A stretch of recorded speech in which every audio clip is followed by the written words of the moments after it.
Module 11, Advanced Surfaces. Lesson 1, the Platform Admin Overview.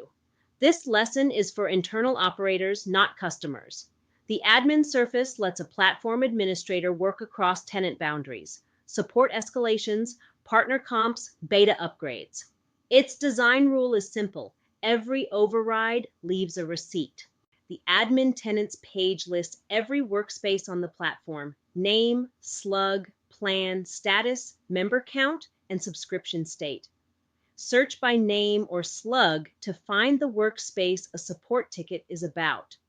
This view answers which plan are they actually on without asking the customer to screenshot their billing page. Click into a tenant, plan and billing rows, active members with roles, pending invites, and the workspace's recent audit trail in one place.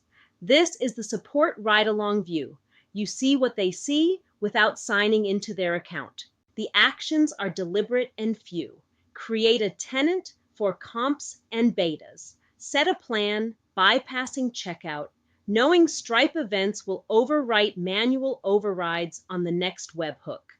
Add or remove a member at any role, with the last admin guard refusing to orphan a workspace. Each override writes a structured audit row, the operator, the action, before and after, and a reason field. That trail is what makes God mode safe to have. The power is broad, and its use is permanently attributable.